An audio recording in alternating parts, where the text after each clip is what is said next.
విజయ లక్ష్యంపై గురి చూస్తున్నారా? విలువిద్య కథ పూర్తి వివరాలకు చదవండి సాక్షి దినపత్రిక. విశాఖ స్టీల్ ప్లాంట్ను సెయిల్లో విలీనం చేస్తామని ప్రకటన చేయాలని కార్మిక సంఘాల నేతలు డిమాండ్ చేస్తున్నారు.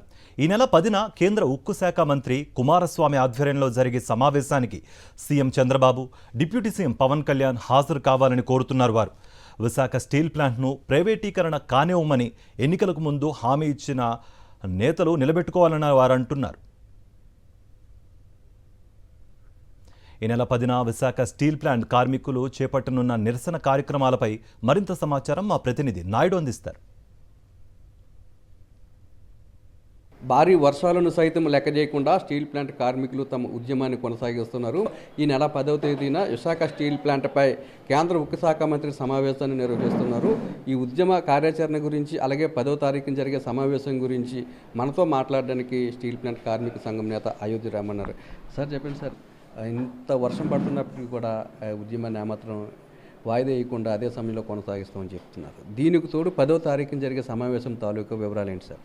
విశాఖ ఉక్కు తెలుగువాడి హక్కు అంటూ 1305 రోజుల నుంచి ఇక్కడ ఉద్యమం నడుస్తూ ఉంది. విశాఖపట్నం స్టీల్ ప్లాంట్ సాలీనా 75 లక్షల టన్నులు ఉత్పత్తి చేయాలి, రోజుకి 21,000 టన్నులు ఉత్పత్తి చేయాలని కంపెనీని 5,000 టన్నులు కుదిస్తూ నిన్న యాజమాన్యం నిర్ణయం తీసుకుంది. ఇది కుట్ర కాదా అని చెప్పేసి మేము అడుగుతూ ఉన్నాం. కేంద్ర మంత్రి గారు వచ్చి 2 నెలల్లో ఉత్పత్తిని పూర్తి స్థాయికి తీసుకెళ్తామని చెప్పి ఉన్నారు. దాన్ని వదిలేసి తిరోగమనం వైపు మంత్రి గారు వచ్చినప్పుడు 12,000 టన్నులు ఉత్పత్తి వస్తూ ఉంటే ఇప్పుడు దాన్ని 5,000 టన్నులు కుదిస్తూ యాజమాన్యం నిర్ణయం చేసింది. ఈ నిర్ణయం మంత్రి గారికి తెలుసా? మంత్రిత్వ శాఖకు తెలుసా? రాష్ట్ర ప్రభుత్వానికి తెలుసా అని చెప్పేసి మేము అడుగుతా ఉన్నాం.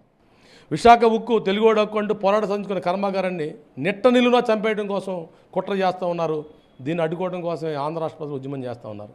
ఈ నేపథ్యంలో రాష్ట్ర వ్యాప్తంగా ధర్నాలు చేస్తూ ఉన్నాం 10వ తారీఖున. అదే నేపథ్యంలో 10వ తారీఖునే స్టీల్ మంత్రిత్వ శాఖ ఆధ్వర్యంలో స్టీల్ మంత్రి గారి నాయకత్వంలో ఢిల్లీలో ఉన్నత సమావేశానికి యాజమాన్యం వెళ్తూ ఉంది.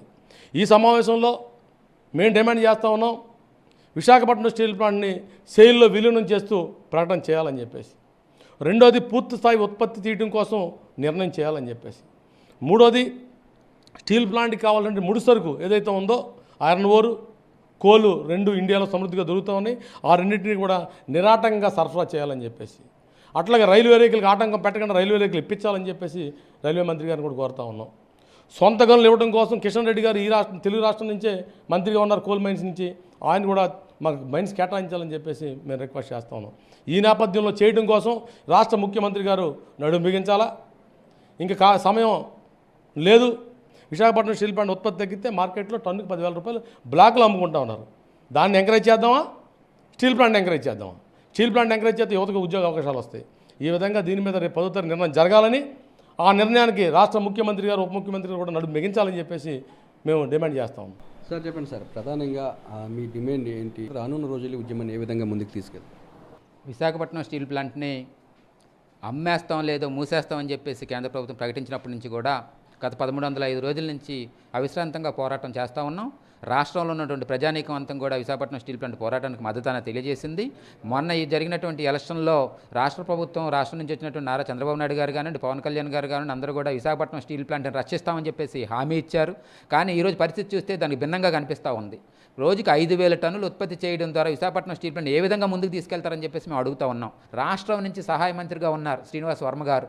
ఈయన గతంలో 2 నెలల క్రితం విశాఖపట్నం స్టీల్ ప్లాంట్కి వచ్చినప్పుడు కాపాడతామని చెప్పి హామీ ఇచ్చారు. కాబట్టి ఆయన చేతిలో ఉన్నట్టు పని ఎన్ఎండిసి నుంచి కానివ్వండి, సెయిల్ నుంచి కానివ్వండి, రా మెటీరియల్ ఇప్పించి విశాఖపట్నం స్టీల్ ప్లాంట్ పూర్తి సామర్థ్యంతో నడిపించే పరిస్థితి ఆయన చేతిలో ఉంది. కాబట్టి ఆయన తక్షణమే జోక్యం చేసుకొని ఆ విధంగా స్టీల్ ప్లాంట్ పూర్తి సామర్థ్యం నడిపించిన కృషి చేయాలని కోరుతున్నాం. ఏదైతే ఒక హామీ ఇచ్చారు విశాఖ స్టీల్ ప్లాంట్ ప్రైవేటీకరణ నుంచి కాపాడతామని, ఆ మాట నిలబెట్టుకోవాలని కార్మికులంతా కూడా డిమాండ్ చేస్తున్నారు. 10వ తారీఖున ధర్నాలు, నిరసన కార్యక్రమం యథావిధిగా కొనసాగుతాయని చెప్తున్నారు. కెమెరామెన్ శంకర్తో